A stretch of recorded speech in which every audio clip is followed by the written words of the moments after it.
आकाशवाणी भोपाल से प्रस्तुत है प्रादेशिक समाचार।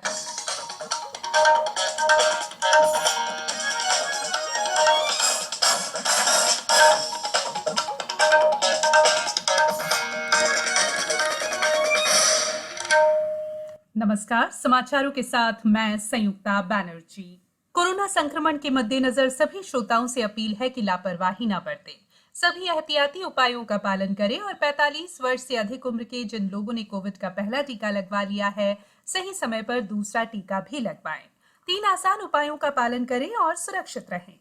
मास्क लगाएं, 2 गज की सुरक्षित दूरी बनाए रखें, बार-बार हाथ धोने और साफ सफाई का ध्यान रखें और टीका लगवाएं। लोगों को कोविड से संबंधित जानकारी देने और उनके मार्गदर्शन के लिए राष्ट्रीय हेल्पलाइन कार्यरत है। इसका नंबर है 011239780046 और 1075। अब मुख्य समाचार। आर्थिक मामलों की मंत्रिमंडलीय समिति ने खरीफ फसलों के न्यूनतम समर्थन मूल्य में वृद्धि को मंजूरी दी। प्रधानमंत्री शहरी आवास योजना के तहत 3,61,000 मकानों के निर्माण प्रस्ताव स्वीकृत और राष्ट्रीय मुक्त विद्यालयी शिक्षा संस्थान की 10वीं और 12वीं की सार्वजनिक परीक्षाएं रद्द। अब समाचार विस्तार से। प्रधानमंत्री नरेंद्र मोदी की अध्यक्षता में आयोजित आर्थिक मामलों की मंत्रिमंडलीय समिति की आज हुई बैठक में 2021-22 के विपणन मौसम के लिए सभी निर्धारित खरीफ फसलों के न्यूनतम समर्थन मूल्य में वृद्धि को मंजूरी दी गई। बैठक के बाद पत्रकारों से बातचीत में केंद्रीय कृषि मंत्री नरेंद्र सिंह तोमर ने बताया कि सरकार ने किसानों को उनकी फसलों की अच्छी कीमत देना सुनिश्चित किया है। श्री तोमर ने कहा कि तिल की कीमत में पिछले साल के मुकाबले प्रति क्विंटल 452 रुपए की वृद्धि का निर्णय किया गया। उन्होंने बताया कि तुअर और उड़द की कीमत में भी प्रति क्विंटल 300 रुपए की वृद्धि की गई है, जबकि मूंगफली की कीमत 275 रुपए प्रति क्विंटल बढ़ा दी गई है। सरकार ने प्रधानमंत्री शहरी आवास योजना के तहत 3,61,000 मकानों के निर्माण के लिए 708 प्रस्तावों को मंजूरी दी है। नई दिल्ली में आयोजित केंद्रीय मंजूरी और निगरानी समिति की बैठक में यह निर्णय लिया गया। बैठक में 13 राज्यों और केंद्र शासित प्रदेशों के प्रतिनिधियों ने भाग लिया। आवास और शहरी मामलों के मंत्रालय में सचिव दुर्गा शंकर मिश्रा ने अवार्ड्स 2021 100 डेज चैलेंज मिशन की भी शुरुआत की। प्रधानमंत्री शहरी आवास योजना के तहत अब तक कुल 1,12,40,000 मकानों के निर्माण की स्वीकृति दी जा चुकी है। इनमें से 48,31,000 मकान लाभार्थियों को वितरित किए जा चुके हैं।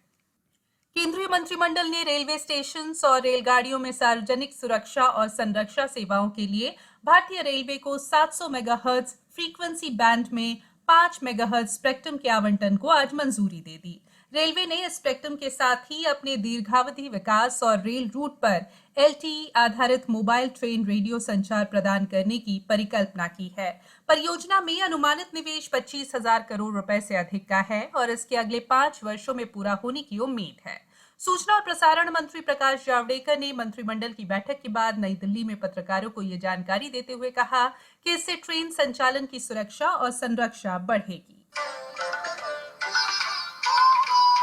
कोविड-19 से बचाव और सुरक्षित रहने के 3 उपाय।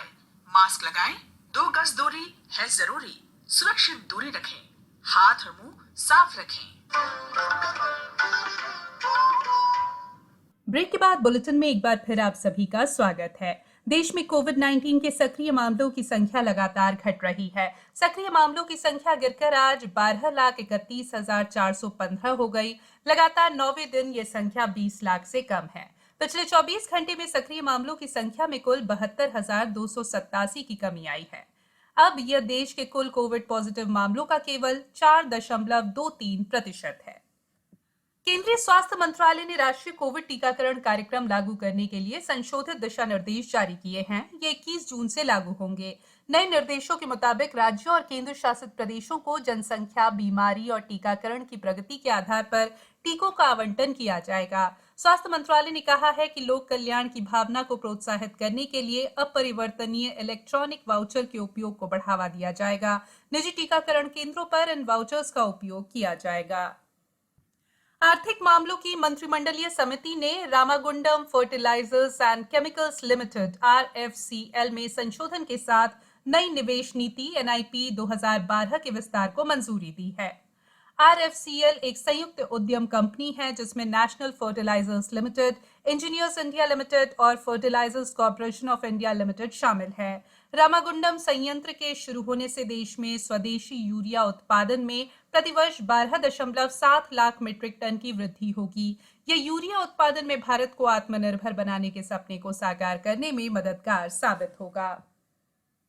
क्यूएस विश्वविद्यालय रैंकिंग 2022 में 3 भारतीय विश्वविद्यालयों ने शीर्ष 200 संस्थाओं में जगह बनाई है। भारतीय विज्ञान संस्थान बेंगलुरु को दुनिया के शीर्ष अनुसंधान संस्थानों में पहला स्थान दिया गया है। उच्च शिक्षा की विश्लेषण करने वाली वैश्विक संस्था क्वैक्टरली साइमंस ने दुनिया भर के अंतर्राष्ट्रीय विश्वविद्यालयों की रैंकिंग का 18वां संस्करण जारी किया है। विश्वविद्यालय रैंकिंग में आईआईटी बॉम्बे 177वें स्थान पर है, जबकि आईआईटी दिल्ली को 185वां स्थान दिया गया है। वहीं भारतीय विज्ञान संस्थान बेंगलुरु 186वें स्थान पर है। शिक्षा मंत्री रमेश पोखरियाल निशंक ने ट्वीट कर इन संस्थानों को बधाई दी है। कोविड महामारी को ध्यान में रखते हुए छात्रों के हित में राष्ट्रीय मुक्त विद्यालयी शिक्षा संस्थान की माध्यमिक 10वीं और उच्चतर माध्यमिक 12वीं पाठ्यक्रमों की अप्रैल 2021 और जून 2021 सार्वजनिक परीक्षाएं रद्द कर दी गई हैं। इस परीक्षा के लिए पंजीकृत स्ट्रीम 1 के छात्र जो किसी भी कारणवश अभी तक अपना टीएमए जमा नहीं करा पाए हैं, उन छात्रों के लिए टीएमए जमा करने की अंतिम तिथि अब 15 जून 2021 तक विलंब शुल्क के साथ बढ़ा दी गई है। ऐसे सभी छात्र NIOS क्षेत्रीय कार्यालय भोपाल में टीएमए जमा करा सकते हैं।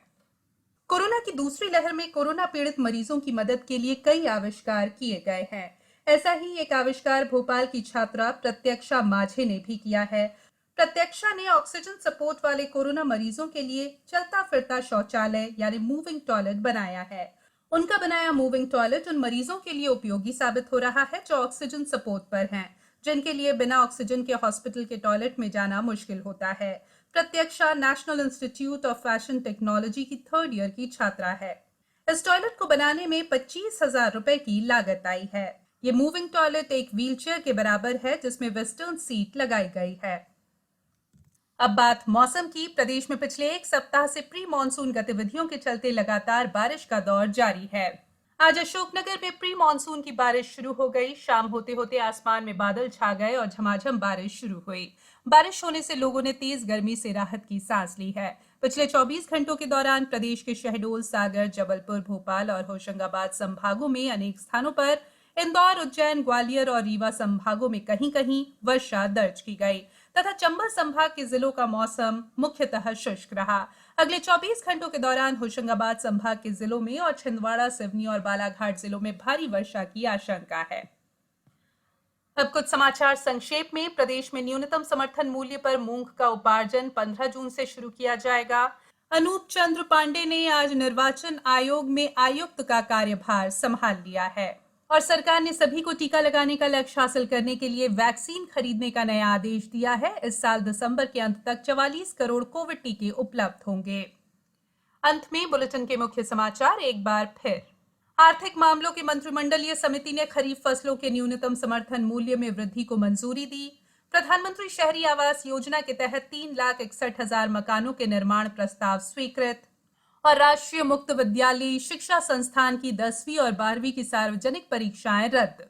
इस बुलेटिन में फिलहाल इतना ही। बुलेटिन के अंत में एक अपील, मास्क और 2 गज की दूरी, हाथ धोना भी है जरूरी। नमस्कार।